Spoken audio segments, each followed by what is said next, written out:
Tony Ferguson. C'est de lui que nous allons parler aujourd'hui et il est temps de mettre du respect sur son nom car non seulement ça reste un combattant ancien, mais aussi une véritable légende de l'MMA. Like, he's legit crazy. Yeah. Piece of shit! I'm gonna kick your ass! It's Tony time! Ferguson, connu pour son style de combat innovant et sa persévérance, a pas tardé à se faire connaître comme la figure de l'UFC. Ses combats c'était des vrais spectacles de stratégie, technique et d'une détermination, mais comme pour beaucoup de grands sportifs, le temps et les conséquences ont finalement mis à l'épreuve cette ascension. Dans cette vidéo, nous allons revivre le parcours de Tony Ferguson, de ses débuts très prometteurs à l'ascension de sa carrière jusqu'aux récents événements qui ont marqué un sacré tournant. Mais son histoire, c'est pas qu'une question de victoire ou de défaite. Commençons dès maintenant. On peut dire que Tony est né pour combattre. Issu d'une mère mexicaine et d'un père irlandais, il naît le 12 février 1984 en Californie. Au lycée, Tony c'est pas du tout un élève parmi tant d'autres. C'était un athlète multidisciplinaire, brillant au foot, en baseball, mais surtout ce qui nous intéresse, en lutte. Sélectionné 3 fois en championnat national de lutte, il a montré dès le début qu'il était destiné à de grandes choses. Mais Tony, quand il a quitté le lycée, il a un peu mis la lutte de côté et a commencé à vivre la vie d'un jeune adulte classique en Amérique. Il boit et il travaille en mode de nuit. À ce moment-là, il est en Californie et il cherche un travail de barman. I go in there and he's like, no, we don't have any bartending spots open. He's like, you want to be a security guard? You look like, you can handle your business with your ears. And I said, nah, I'm not interested. He hands me a West Coast Jiu-Jitsu card. I go in, this guy comes over, his name is Rafuyo. He's like, where's your gloves, kid? I like, I don't have any, I was using the ones in the Lost and Found. He turns around, comes back, and he had a brand new pair of ringside boxing gloves. And mind you, I had like maybe $5 to my name. He gives me these gloves, and it was the coolest thing that anybody could have ever did to give me the tools that I needed to get into fighting. On retrouve Tony quelques années plus tard, déter comme jamais, lutte, boxe, MMA, il a qu'un seul rêve en tête, c'est rentrer à l'UFC. Donc vous vous doutez bien qu'en tant que passionné, il entend vite parler de The Ultimate Fighters, cette émission de télé-réalité qui pourrait être sa porte d'entrée littéralement. Et Tony, il a jamais vu un épisode en fait, il en a juste entendu parler. I'd never watched the show. I didn't know what was going on. Mais il se dit, c'est sa chance, il envoie la candidature. Première tentative, il se prend un non. Très clair. Mais Tony, il vit au jour le jour, il a $5 en poche, il s'en fout, il retentera plus tard. Donc même après une défaite qui lui coûte une blessure au tendon, il abandonne pas et il est loin de baisser les bras. Tout blessé, il fait cette rencontre. Christina. Il est dans une boîte, il danse et il rencontre cette meuf. Elle devient sa compagne, son mentor, son tout. On reviendra sur Christina plus tard dans l'histoire, mais pour l'instant, restons sur The Ultimate Fighters. Alors Tony, il est têtu, très têtu, et car même après un deuxième refus, il veut retenter. Il a pas dit son dernier mot, et il a raison, parce que cette fois, ça peut payer. Alright guys, welcome to the UFC Training Center. Pick is Tony Ferguson. He's always in the gym, and this is my passion. Yes, yes!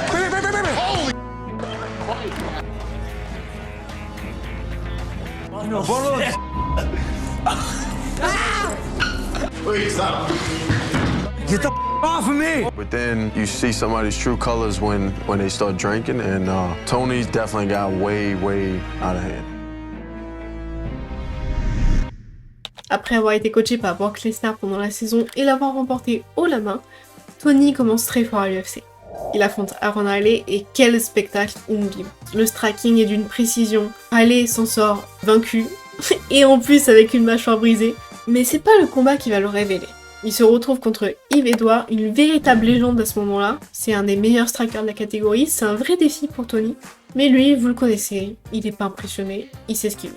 Pendant 3 rounds, Tony se défoule, il gagne par décision, et c'est là qu'on le voit comme la nouvelle étoile des lightweights. À partir de là, Tony, il enchaîne des victoires à l'UFC, tout se passe bien, les fans sont au rendez-vous, qu'à son choc contre Michael Johnson. C'est sa première défaite à l'UFC, il se fait totalement dominer, vraiment il n'y a pas de doute, se blesse, et passe absent pendant 1 an. Ce qui va beaucoup déplaire aux fans, et qui va le mettre un peu dans l'oubli. Mais Tony, il est pas du genre à se laisser marcher dessus. Et va faire son retour contre Mike Rio. Et là, victoire mais écrasante pour Tony. Barbe au choc, une soumission. Et c'est à partir de ce combat-là que Tony va commencer sa série de victoires qu'on connaît si bien. 12 victoires en 7 ans. Le 4e plus grand run de l'histoire de l'UFC. Parmi les événements marquants de ce run, on a le combat contre Clayson Tebow. Le début d'une chasse aux primes mais exceptionnelle.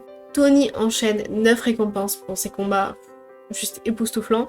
Il transforme chaque combat en véritable spectacle pour les fans. Tony Ferguson's a nano. L'un de ses affrontements mémorables, ça reste aussi contre John Thompson, où Ferguson a brillé et a dominé son adversaire sur tous les aspects possibles. Avant de plonger dans le combat le plus exceptionnel de Tony Ferguson, on va se concentrer sur son adversaire, Edson Barboza. Un combattant brésilien avec un bilan impressionnant de 16 victoires pour seulement 3 défaites, à l'époque c'est énorme, et il figurait parmi l'élite de la catégorie. Avant son face-off contre Tony Ferguson, Barboza a livré un combat mémorable contre Paul Felder. C'était une véritable guerre qui avait été désignée Fight of the Night. Et c'est pour ça que Edson Barboza était à son sommet au moment de cet affrontement.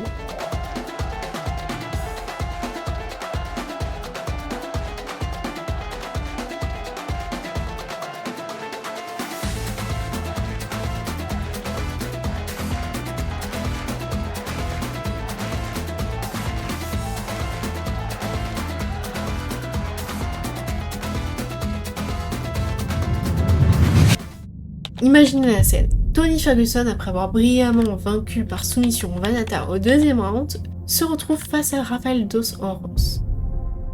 Dos Anjos, c'est pas n'importe qui. C'est un champion de JJB, invaincu en soumission sur 47 combats, il est prêt.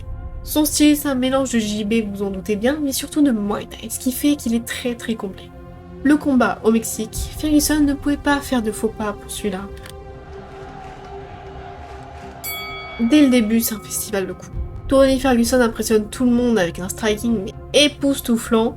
Tony Ferguson garde en mémoire sa dernière défaite et décide de changer de stratégie au troisième round. Et là, c'est le tournant du combat.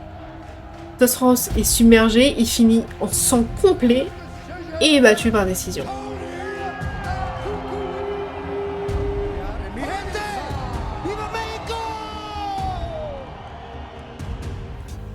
Mais l'histoire ne s'arrête pas là.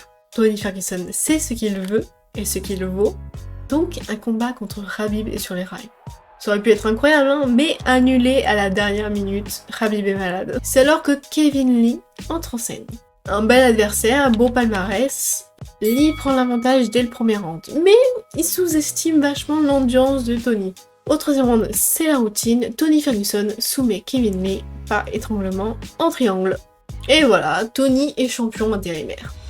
La chute pour Tony, bah écoutez, Khabib est de retour, c'est parfait, le combat est bouqué. Mais la vie en décide autrement quand Tony Ferguson se blesse et l'éloigne de la cage. Pendant ce temps-là, Khabib devient champion de lightweight. Mais Tony, même s'il est blessé, il n'est pas du genre à abandonner, vous l'avez vu avant, et il revient plus fort pour affronter Anthony Pettis. Le combat qui restera gravé dans les annales. Un vrai feu d'artifice dans la cage. Avec un Ferguson déchaîné, un Pettis déterminé, ça ne pouvait être rien d'autre qu'une guerre. Alors malgré un knockdown, Ferguson a su se reprendre et dominer la fin du combat pour finir sur un TKO. Ce n'était pas qu'un simple affrontement. On détenait enfin la preuve que Tony Ferguson était un combattant hors pair, un guerrier inarrêtable et enfin reconnu à sa juste valeur dans le monde du MMA. Tony Ferguson est au sommet de sa carrière, il connaît un succès incontestable, mais hors de la cage, les choses commencent à se compliquer. Il est pris dans quelques polémiques, il est mis hors de la cage pendant au moins 8 mois.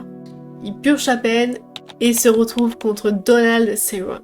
Un duel clé pour sa crédibilité et sa quête du titre lightweight, enfin, et après 2 rounds acharnés, combat arrêté, Cerrone blessé à l'œil. Tony gagne par TKO, c'est la fête, tout le monde est heureux, sans savoir que ce serait la dernière victoire de Tony Ferguson à ce jour. We left the location with my son. I was not comfortable with it anymore. I just want to let you guys know he's a professional fighter because one, I don't want no cop to get injured. What's your husband's name? Tony Ferguson. Vous vous souvenez plutôt, je vous ai parlé de sa femme Christina. En fait, elle a peur pour lui, elle craint un peu sa paranoïa, et ça donne ça. Une ordonnance d'éloignement est demandée, annulée peu après, laissant plus de questions que de réponses. Peu importe l'absence de Tony, tout le monde voulait ce combat contre Khabib. Qu'est-ce qui peut bien arriver pour faire annuler ce combat? Donc finalement, Tony, il va combattre Justin Gaethje. Et Justin domine dès la première seconde du combat. Il prend le dessus, gagne par TKO, ce qui marquera la première défaite de Tony Ferguson depuis 2011. Mais c'est pas fini, hein. Tony il tente de revenir contre Charles Oliveira et subit une autre défaite. Et c'est là que le doute commence à émerger chez les fans. La fin d'une ère pour Tony Ferguson? Des doutes qui se renforcent après des défaites contre Darius, Chandler, Nate Diaz et Bobby Green.